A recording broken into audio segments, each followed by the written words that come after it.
La femme vient d'avoir une dispute et s'apprête à rentrer chez elle. Elle ouvre la porte et reste figée sur place. Une mystérieuse paroi noire bloque complètement l'entrée. Elle croit d'abord à une blague de voisin, mais elle a beau crier, personne répond dehors. Et c'est encore plus flippant. En cherchant une autre sortie, toutes les fenêtres sont elles aussi condamnées par cette paroi noire. Le couple panique complètement. Ils essaient tout ce qu'ils peuvent mais la paroi ne cède pas. Ils tentent d'appeler la police, mais le téléphone capte zéro réseau. Et quand ils s'approchent de la paroi noire, l'écran part en interférence électromagnétique. La femme en a carrément marre. Elle sort une perceuse électrique sans hésiter, et attaque la paroi de toutes ses forces. Les étincelles giclent sur la mèche, mais la paroi ne bouge pas d'un millimètre. Ils comprennent que c'est indestructible. Du coup ils percent des trous partout dans les autres murs. La maison ressemble à un gruyère, mais toujours aucune issue. Au moment où ils sont complètement à court d'idées, des cris de dispute résonnent chez les voisins. C'est leur chance de s'en sortir. Ils se mettent à percer en direction de chez eux. Après pas mal d'efforts, ils font un trou suffisamment grand pour communiquer. Sauf que le voisin a lui aussi la tête des mauvais jours. Ils apprennent que lui aussi est piégé par la paroi noire chez lui. Là c'est le coup de massue. Et pour aggraver les choses, l'eau a complètement disparu des robinets. Quelqu'un les a enfermés vivants dans cet immeuble ou quoi? Jacques fixe son téléphone sans signal, et le balance contre la paroi noire dans un moment de rage. Quand il se calme un peu,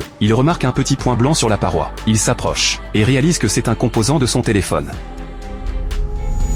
Ce qui veut dire que la paroi est un énorme aimant. Pour vérifier leur théorie, ils testent avec les objets métalliques de la maison. Et effectivement tout colle à la paroi comme si c'était fait pour. Après plusieurs tests, les zones à aimantation maximale forment un rectangle. Avant même qu'ils comprennent ce que ça signifie, les objets métalliques collés à la paroi se mettent à vibrer violemment.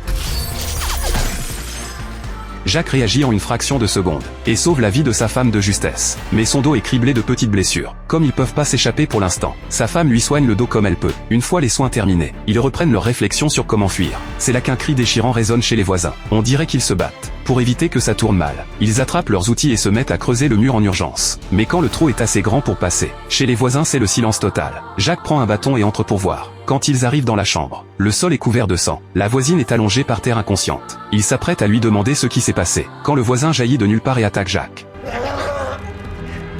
La femme sort le spray anti-agression juste à temps, et la menace est écartée pour le moment. La voisine terrifiée se précipite vers eux. En fait le mari n'essayait pas de lui faire du mal. Il supportait pas de la voir se cogner la tête contre les murs, et l'a assommé accidentellement pour l'arrêter. Une fois le malentendu dissipé, tout le monde unit ses forces pour trouver une sortie. Jacques trouve dans la cave des voisins un gros marteau en fonte. Il pensait pouvoir démolir la paroi noire avec, mais elle reste impeccable sans la moindre fissure. C'est là que sa femme architecte se souvient que cet immeuble a été construit en 1897, et qu'à l'époque des abris souterrains avaient été creusés sous les fondations. Peut-être qu'en creusant vers le bas, il pourrait tomber sur ces abris et s'échapper. Jacques entend ça et saisit le marteau. Il défonce rapidement le plancher de la cave des voisins. Vont-ils réussir à s'en sortir?